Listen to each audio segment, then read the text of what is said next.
My name is Dave O'Malley, and I'm a graphic designer by trade, but for the past 17 years I've been a volunteer at an organization called Vintage Wings of Canada over in Gatineau, and that organization operates a number of Second World War fighter aircraft and trainers to help people learn about the experiences of Canadian aviators in the Second World War, to inspire the youth and to commemorate our veterans. At Vintage Wings, I'm responsible for the content on the website. And to keep it fresh, I began about 15 years ago writing stories about veterans of the Royal Canadian Air Force during the Second World War. Now, 15 years later, I've written about 500 of those stories, and I noticed that some of the stories aligned with my neighborhood, the Glebe, here in Ottawa. One of the famous dam buster pilots of the Second World War just lived over on Powell Avenue.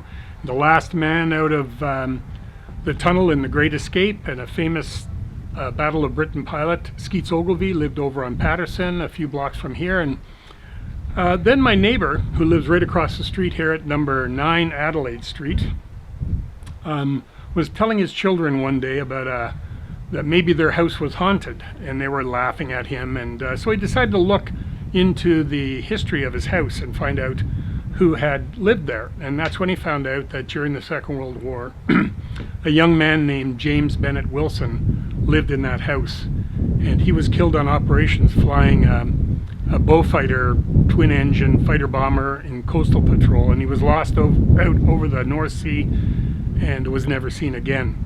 So we started looking to see who else was in the services during the Second World War on this street, and we found out that James Bennett Wilson's cousin, Arthur Healy, who lived just 5 doors down here, he was also killed during the Second World War. And then 6 doors down from Arthur Healy, another young man named Ken Dale was killed on operations flying a Spitfire.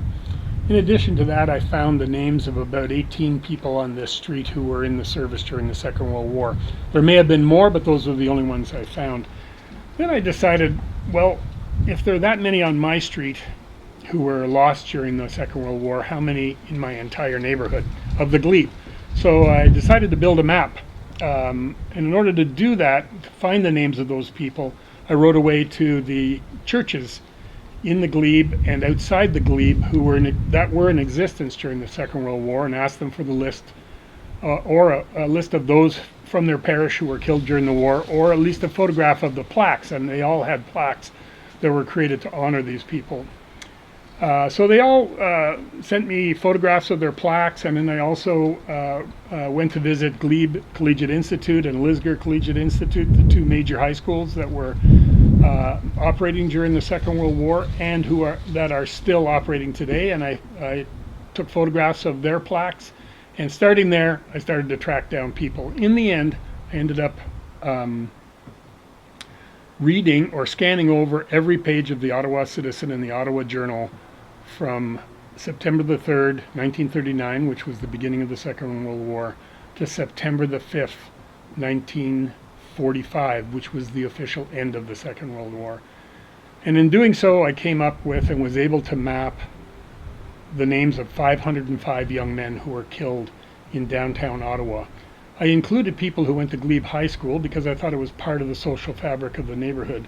And that meant expanding my map to as far north as Lisgar, and as far west as Dow's Lake, and as far east as parts of Main Street, and as far south as the Rideau River. There were 505 guys who were killed during the Second World War. I also looked for women who were killed during the Second World War, but there were about 20 Canadian women who were lost in the Second World War, and none were from Ottawa. To be included on my map, you simply had to be included on a casualty list, of which there were thousands issued during the Second World War.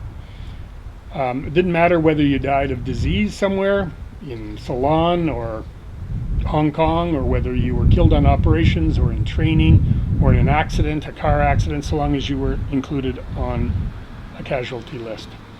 So I found out as well that there were 1.1 million Canadians who served during the Second World War. of which 42,000 were killed. That represents a death rate of approaching 4%. So if 505 deaths in downtown Ottawa represents 4% of a number, that number would represent all of those people in my neighborhood who had skin in the game.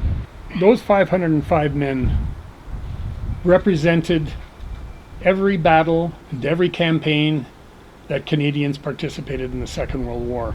Amongst those 505 were men who participated in the Battle of the North Atlantic, the Battle of France, the Battle of Britain, the conquest of Sicily, the Italian campaign, the Battle for Ortona, in Hong Kong, in Singapore, and in the battle for the Scheldt Estuary, the Falaise Pocket, D-Day, Dieppe, Dam Busters Raid. They died in Transport Command, in Bomber Command, in Fighter Command, and in Training Command. They died in Canada. They died in places from Denmark to Hong Kong, from Norway to Alaska. The 505 men who were killed are shown on a map of downtown Ottawa, and that map can be seen at tulipfestival.ca.